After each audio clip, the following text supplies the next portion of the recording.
Yesterday afternoon, Manchester United started slowly away from home against Crystal Palace, like incredibly slowly. It was a man-to-man stalemate, two teams using the 3-4-3 and not finding a way through each other. But that changed in the second half, largely because of this instruction from Ruben Amorim.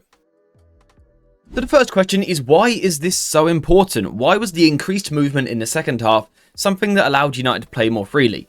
Well, actually, it's quite simple if you think about it, and we have the luxury, or the curse, of knowing the 3-4-3 very well. We know a lot of the strengths and also the weaknesses of this formation. So when we go away to Palace and we face it, we know some things that we can expect. And I think when we talk about defending in a 3-4-3, as we have often done with United, we have discussed the fact that the more the opposition move, the bigger the problem is.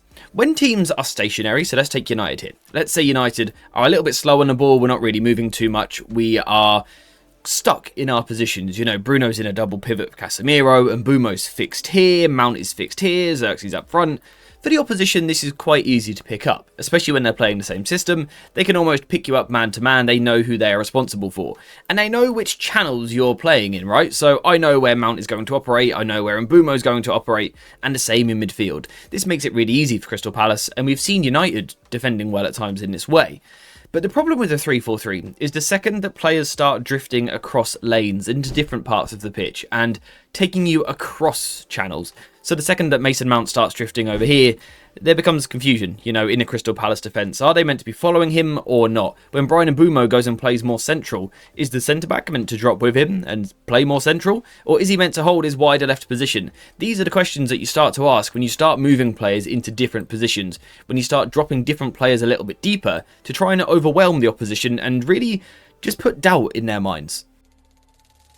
Now, in my opinion, Bruno Fernandes was the key player for all of this to work in the second half for United. Now, we know with Bruno, he is such a great player who can do so many different things. We love him as an attacker, and that's still where we would like to see him. But he is such a gifted player with such an engine, so much mobility, that he can play multiple roles at once. You know, he can drop deep, he can play in the middle, he can attack in the final third. He can do all of these things. And we can see that in his heat map. He was a player that was involved all over the pitch for United. But also in his pass map, we can see him picking up the ball in different regions. But the area that I really want to focus on is this left side position here, this deeper area on the left side, because this is where Bruno started to pop up more in the second half, and this allowed United to almost move away from the 3-4-3 for a little bit, which was exactly what we needed for this game. Because as Bruno Fernandes drops a little bit deeper, he drops into this position, a couple of things are going to happen. First of all, the United shape has immediately changed, we're no longer playing with a back three, but also that means that the players around him can start to move. Luke Shaw, for example, doesn't need to be here if Bruno is, so Luke Shaw can start moving a little bit wider down the left hand side. If Shaw is moving wider on the left, it means Dalot doesn't have to be so deep involved in build-up, which means Dalot can go further forward and push the Crystal Palace defender backwards. Now we've got loads of space created here, so perhaps Mason Mount can now drop a little bit deeper, and maybe Zirkzee even has more room to go into. And this has all happened simply because Bruno Fernandes has dropped a little bit deeper. Now, in terms of what that does for United and how it allows us to play out from the back, well, it asks more questions of Palace, and suddenly it's not so clear who they're meant to be picking up. Suddenly, who is picking up Mason Mount? Is it this centre-back over here? But if so, Zirkzee's got room to go into. The Crystal Palace wing-back, Munoz, has now been pinned really deep by Dalot, or if he commits high, Dalot is now going to have room down the left-hand side. And I think these four players, Bruno, Shaw, Mount and Dalot together, are very technical players. I think they're all players that can go both ways. They're good with their passing when they're sharp, and we saw some really good combination play down this side, which allowed United in the second half to make the left side actually quite dangerous, despite still not playing a winger in this position. By the way, those stats we were looking at, the heat map and the pass map, if you want to see more of them, head to xgstat.com, where if you now use AJA50 as your code, you will get 50% off your membership. So head to xgstat.com, there will be a link in the description, check it out, it's my favourite stat website right now.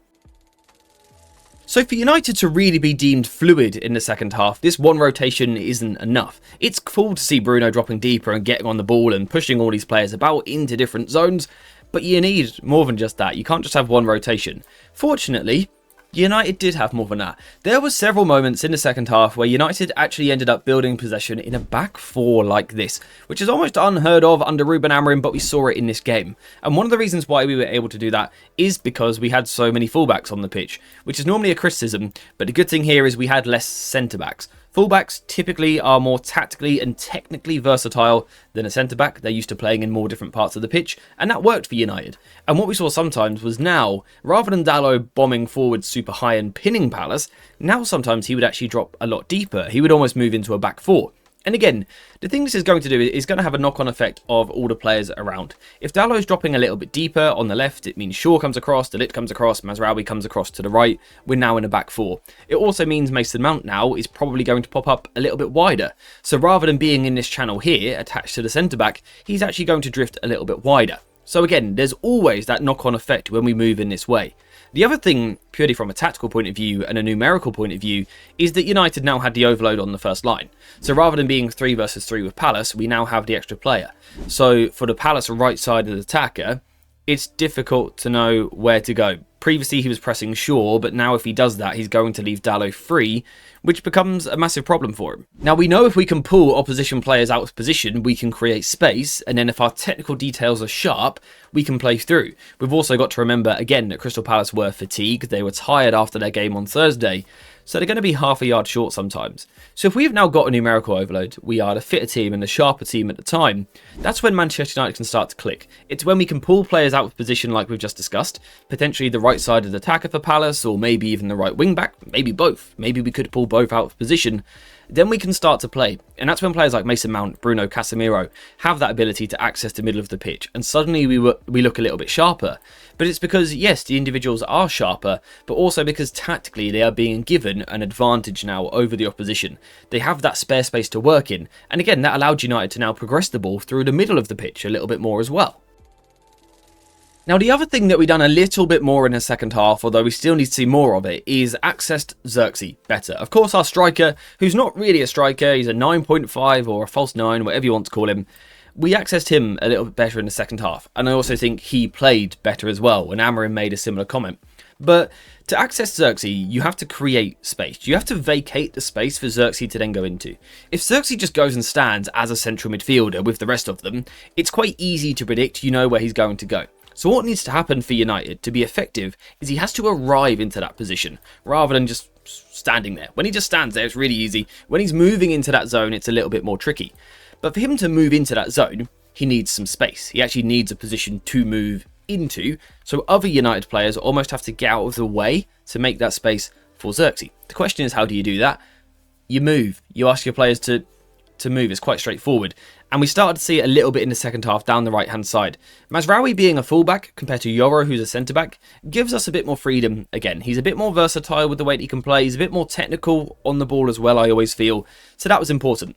The other importance was Amad and Mbeumo. We know that Amad, if he receives with the ball back to goal in this position here, his first touch, being a left-footed player, is going to take him inside the pitch. Now this potentially really crowds things for United because suddenly we've got loads of players really close, which we don't always want, so someone needs to get out of the way. Fortunately, Bryan Mbeumo was willing to do that, and Mbeumo would now spin into the channel. Now what this does is it starts dragging Crystal Palace players about the pitch, because the wing-back for Palace has been sort of drawn by Amad, drawn inside into this position here, and then the wide centre-back has been dragged backwards by Mbeumo's run into the space. This is when Zirkzee can then start to pick up these little pockets in behind the Crystal Palace midfield, and again, now United can access him, we actually have the spare man, and then we can play from there. We can also do this the other way around as well. Rather than creating space for Zirkzee, Zirkzee can create space for others. So if he makes the first movement, let's say into this deeper position, it might bring the centre-back with him, and that's when Bryan Mbeumo can then go in behind. Now Mbeumo himself may not get the ball, but the second he makes that run in behind, between the centre-backs are going to do one thing. They're going to shrink closer together. They're going to try and become more compact. So these guys just squeeze a little bit closer to each other. But that's when other people can then pick up the pockets of space in front of them. On this occasion, it was Mason Mount sort of picking up the ball and helping United connect from there. And again, in the second half, it made United more effective at moving the ball. Now, I'm not saying that the second half performance from United was suddenly incredible. If you look at the expected goals, we still didn't create anywhere near enough from open play. In terms of creativity, spark, we were still really lacking something. But what we did see in the second half was a glimpse of what United can look like if we're more flexible, if we allow the players more freedom. Ruben Amorim over the last 12 months has been very fixed in his ideas. He has certain players in certain positions. I mean, he literally even said this.